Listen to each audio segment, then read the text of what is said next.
In this episode, I'm going to show the differences between doing architectural photography and real estate photography, how that varies by various styles, compositions, the markets they're applied to, and also a lot of misconceptions about each. I'll then wrap up this video by actually walking through an entire architectural shoot that I recently did for a designer so that you can see firsthand what it took from thought to finish working with a designer to do an architectural shoot and how that varies from doing real estate photography. Overall, we can classify these differences into three different marketing categories, and that's going to be property marketing, service marketing, and then editorial marketing.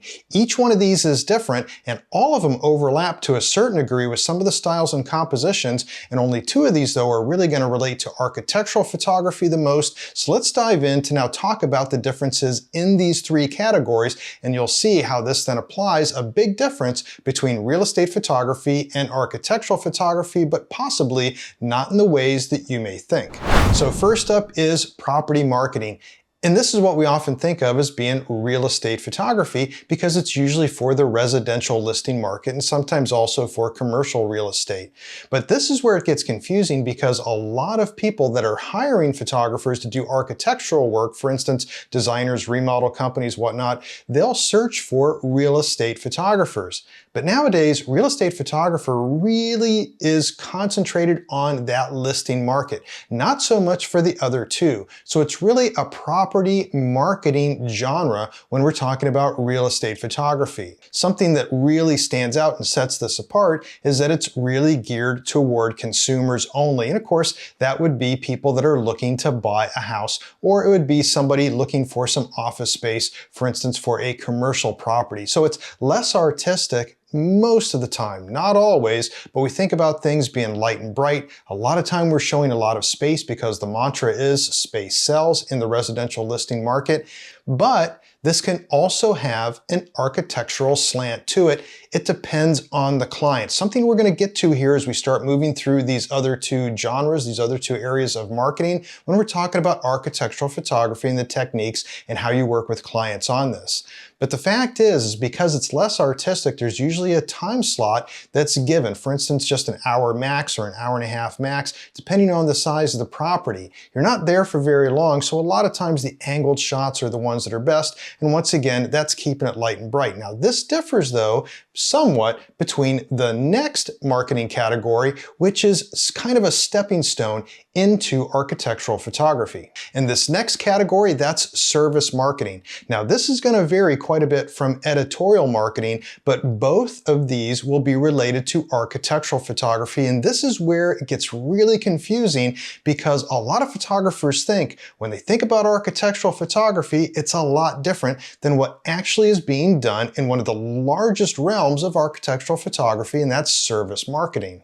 So this, similar to when we get to the editorial style, when we talk about the service marketing, we're talking about interior designers, builders, remodel companies, but the material that they're looking for to market their company is to sell their service to a consumer market. This varies quite a bit when we get then into editorial. So when we're concentrating on getting this type of stuff, we're once again looking at stuff that's fairly bright. We're after that consumer market. Similar to people that would be buying homes, they'd also be looking to get their kitchen remodeled or their bathroom remodeled. So that's big when it comes to this type of area of architectural photography, in that designers will want, most of the time, if it's for service marketing material, then it's going to be, once again, be light, bright, and it will show a lot of space on some of the photos. One of the misconceptions is that when you do architectural photography, it's all about small vignettes. We're going to get to that here shortly. But when you're talking about service marketing, they always will want to show this was the entire kitchen that we remodeled. Then they'll go in and get a lot more detail shots, showing the various pieces, the different stuff in an artistic flair that then is in an architectural style. Different from when we're in the listing market. And you're going to see this quite a bit near the end of this video when I step through this entire shoot that I did for a recent designer. But overall, a very important thing here to understand, and we'll recap on this here in just a second, is that every single designer, Every single client within the service marketing realm will have a different taste. And this is a big difference between residential listing stuff when we're talking about just property marketing, because you will be collaborating with architectural clients.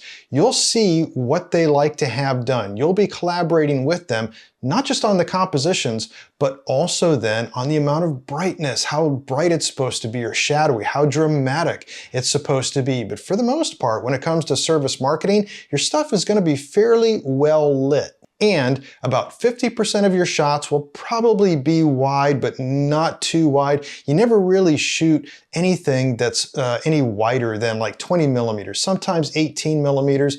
But that would just be for your overall shots. And that way you don't get so much wide angle distortion.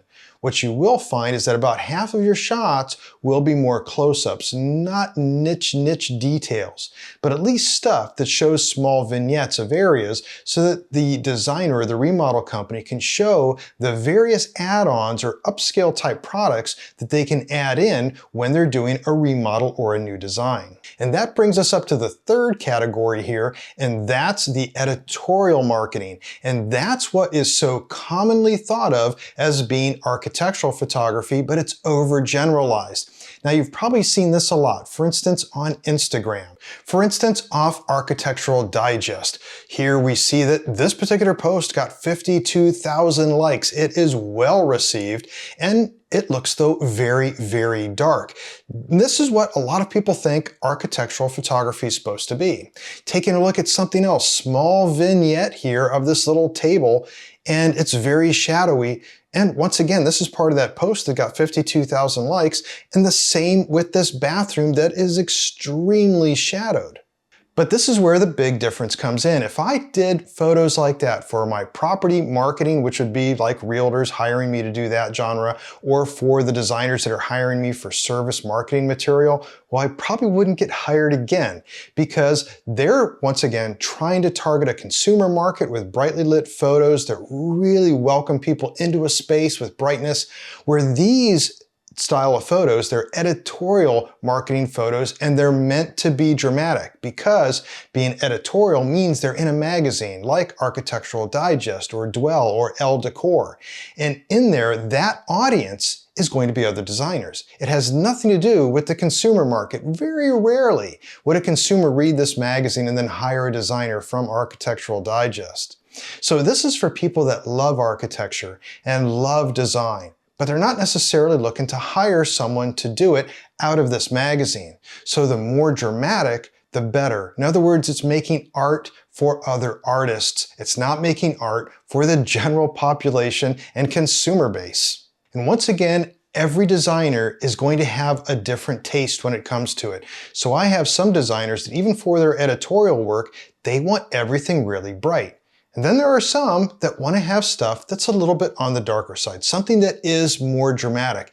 You may also hear that somebody wants nothing but natural light, and that's because they want something dramatic. What they don't necessarily realize is that the techniques that we're going to get to here in a second, those techniques are still the same that you would probably use for a lot of your other work, just slightly different. But overall, it's this third category, this editorial marketing material, that gets the misconception out there that everything for architecture is going to be dark, it's going to be moody, it's going to be very tight, it's going to be nothing but vignettes.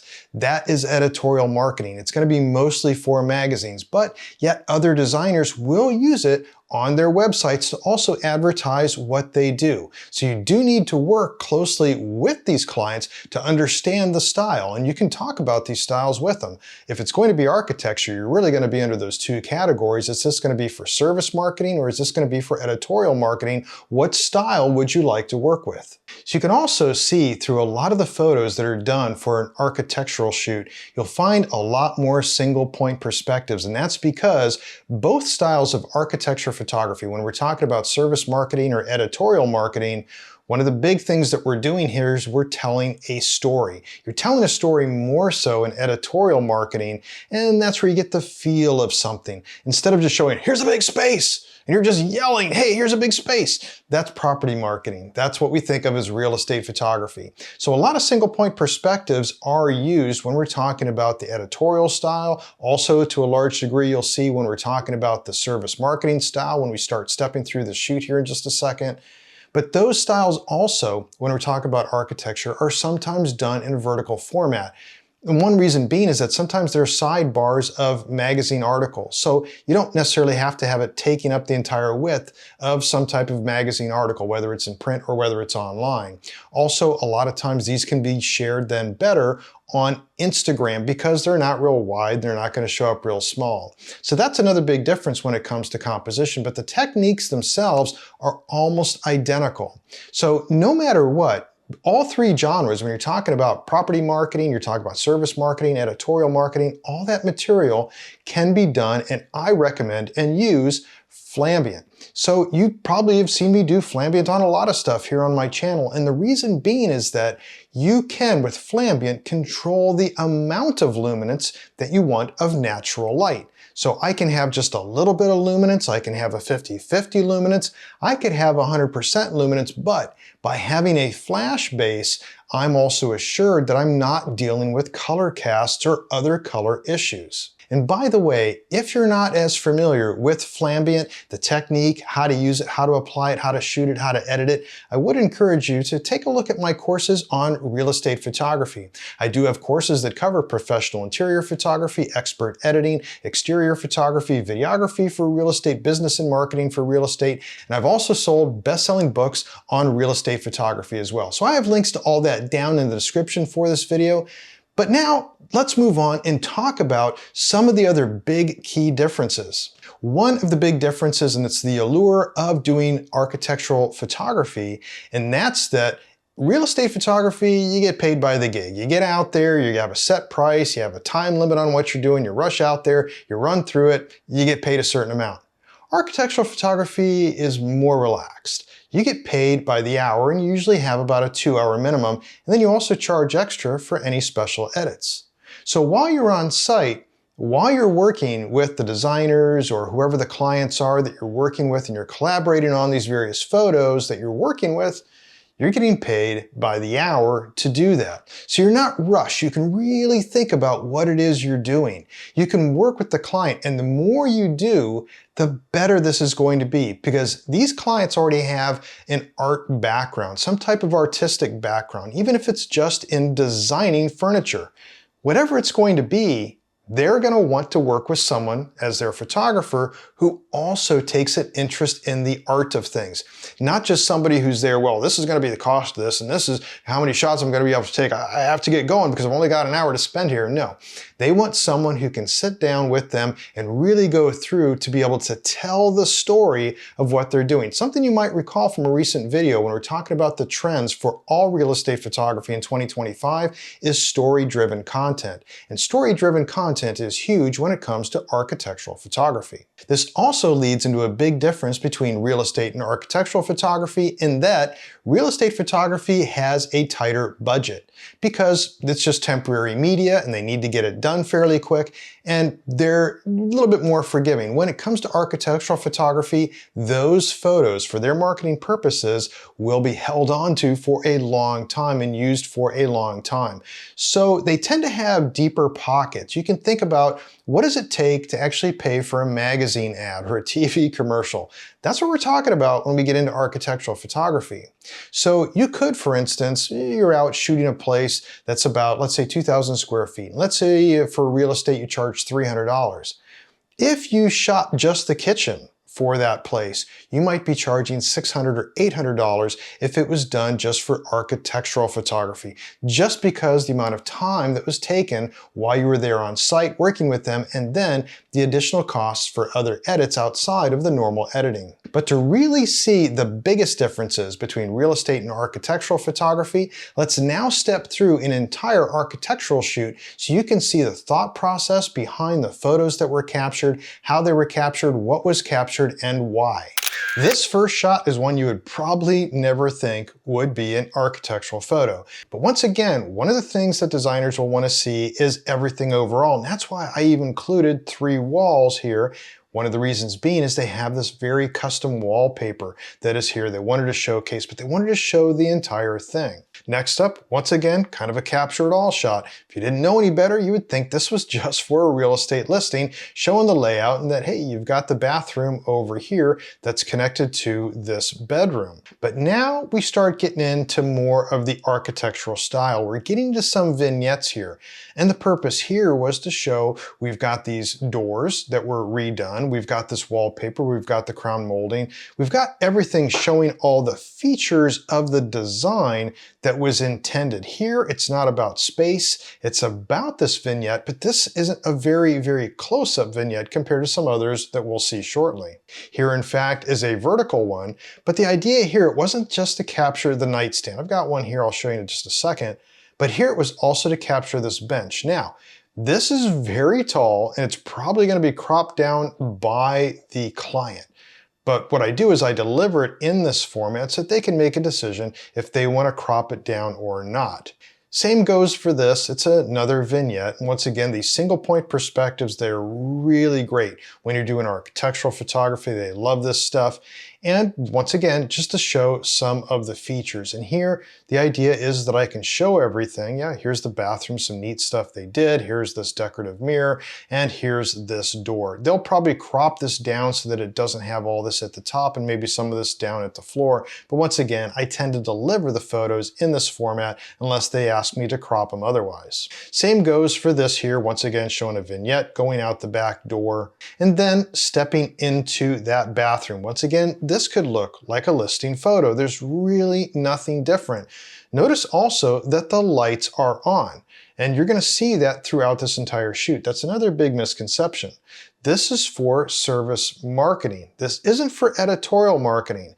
This is so that this designer can sell their services to other consumers. This isn't for submission to a magazine. Anyways, similar to real estate, we've got to capture it all, going vertical so that I can capture it all. And once again, I'm not worried about multiple listing services flipping my picture around since this is not for a listing. So the idea here though is, yeah, it's pretty wide, it's very tight, but we wanted to be able to capture everything down here on the floor and all the way up through the mirror. Now, once again, they might crop this a little bit. That's up to the client. But now we're into more of the architectural style. And this is kind of a crossover between the service marketing and editorial because really we have a lot of luminance on here, a lot of natural lights coming in here. So even though this was done using the flambient technique, it's heavy in the shadows. A lot of the natural light is being used during the luminance of this with the ambient layer when I'm doing the flambient blending. And this is definitely more architectural. So this might have been nice for a listing, but it really isn't necessary. It took too much time. And this once again is to really highlight this feature of getting a lot of natural light. It's a little dramatic. If I left all the natural light in though, this corner was very, very dark. So this has been flashed and then only certain selective luminance has been added to do the selective flambient process for this. Next was moving on to shooting a couple bedrooms. Before I did, I wanted to get this artistic shot. This I would have never bothered with for a listing. But for architecture, yeah, it's tight. It's a little distorted here with this frame up here. But I really wanted to show the layout of how well they decorated these 2 bedrooms, which you have a little sneak peek of, but here also the nice molding that is around these doors, and then how that is contrasted with this old wood flooring that's in this house. Then I go inside of the bedrooms, capture some photos, like this one here also, and then I go here and capture something wide. But when we get in closer, and this was where it was really important to get a good architectural shot of this little niche that they put in here and how there's a little window that's down here and your own little light also with this type of decorative case over top of it. So this was definitely something I probably would have never done for a real estate listing, but for architectural photos, this was a must. Going into the other bedroom, you couldn't tell the difference between this or a real estate listing photo, But this was for a designer. This was an architectural shot, once again, to show the entire space that they decorated. And similar here, it's the over-the-bed shot, very typical during a listing, but once again, necessary doing an architectural shoot. And then here, this is where we get into some closer vignettes. So it's something a little more intimate. Definitely not for a real estate listing. This would not do anything for property marketing. This, though, is great for service marketing and also for editorial marketing. Gets me in close. It's dramatic with the amount of light and shadows that are here, and it tells a little story. You can see that there's a window here. This is a bed. There's a book that is open, and there's a reading lamp here. So this tells me that in bed, I could be reading this book, and beautiful nightstand in this type of decor. So this is very much story-driven content, and one of the reasons why then it would be used for editorial marketing and also to some degree for service marketing material. And to some degree now this is the main bathroom, and we can see that it's very decorative, and shooting it wide would have done no good. So this is me shooting it vertical. This could be used for just about any genre. You could probably even use this for a listing, but it's more definitely an architectural style. And same here. Now I could go wide on this, and I did for them to show this angle. So you've got everything in there. This would have been for a listing, but if we go back to the other one, this would have been more for the architectural style. Now, the designer probably would crop off all the ceiling here and not be so concerned with it. I, once again, leave a lot of this stuff in there so that they can decide to crop as they see fit for whatever they're going to be using it for, whether it's in print material, whether it's going to be on the web, whether it's going to be social media, whatever. They've got the ability to decide that. And here would be something that would be very typical for the listing market, an angled shot. But here, this is more architectural. I'm getting in close. I'm getting more intimate. But this, it's a little bit flat. And the reason being is this had really bad light, which is also why you want to be able to use flash.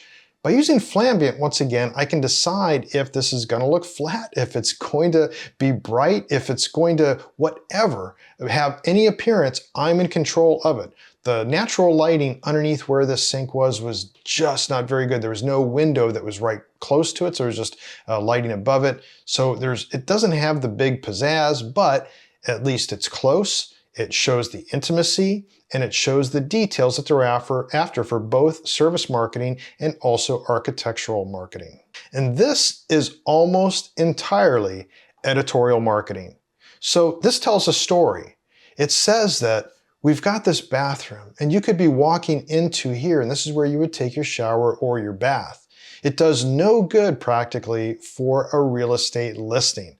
And some degree maybe for service marketing, but really not, because it doesn't show a lot of features. The other photos will do that. And this is a big misconception in that editorial marketing is not always vertical. Sometimes it is horizontal. You have to think about what it is you're trying to tell as part of that story and how that then is going to be framed up and composed.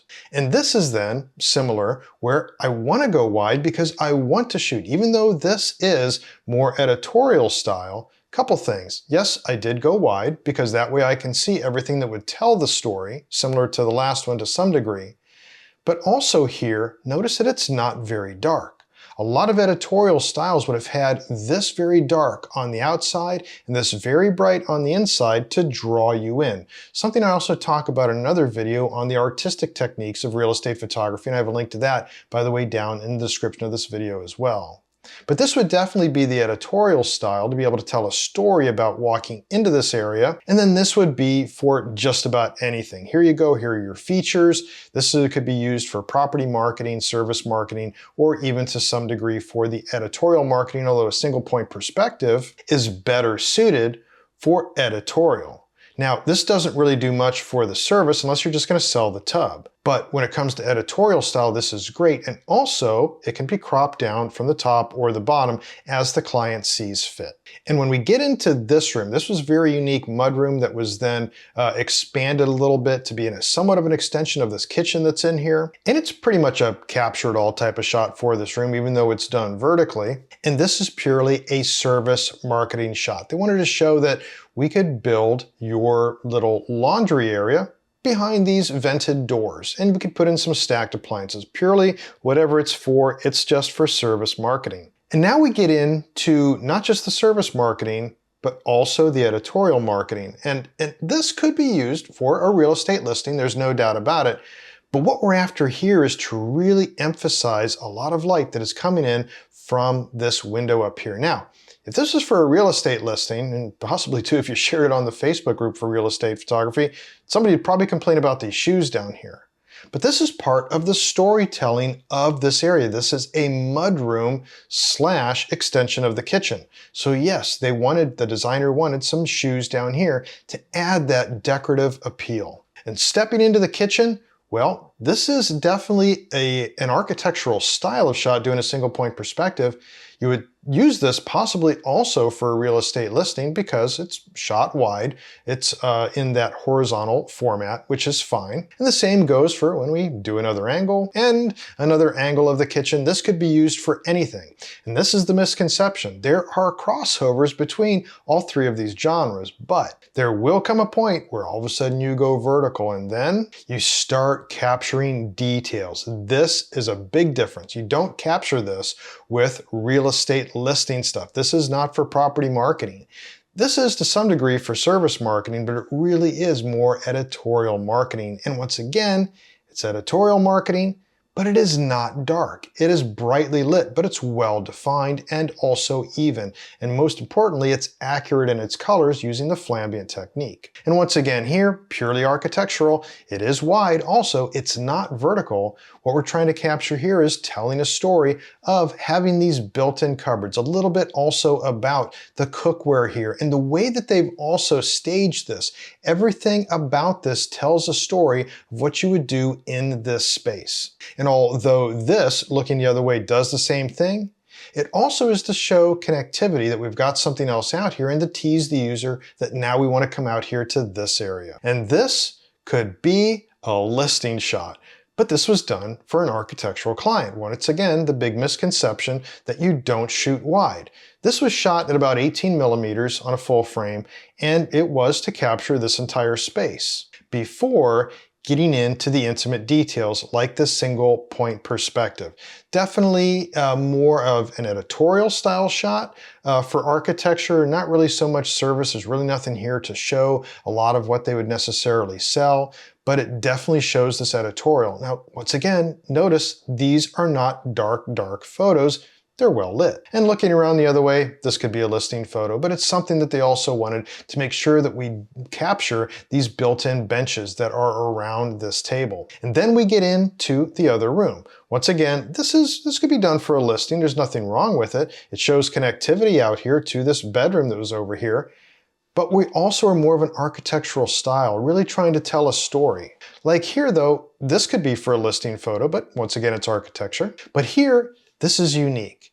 This is definitely architecture. So this is where, yes, we show the connectivity between these spaces, but we've taken it upon ourselves to really add some artistic techniques and mostly framing to be able to show how each space is framed while still showing the details. So this could be considered editorial. This could be considered also service marketing. Probably not so much for property marketing, although I'm sure a lot of realtors would like you to do this, but to take the time to do this and to light all this, it probably wouldn't be worth it. It's more of an architectural shot. And then there are some tighter vignettes. So here going in to be able to show that you've got this little seating area above this built-in bench and the built-in bookcases, and also some close-ups. You might recall earlier we had a different type of vignette showing this nightstand because we had the bench. Here though, they wanted to be able to show this nightstand. And by the way, it's hard to see here, but this is a clipping from a newspaper of when this house was built, because back then they would actually use sometimes newspaper as wallpaper or underneath of wallpaper,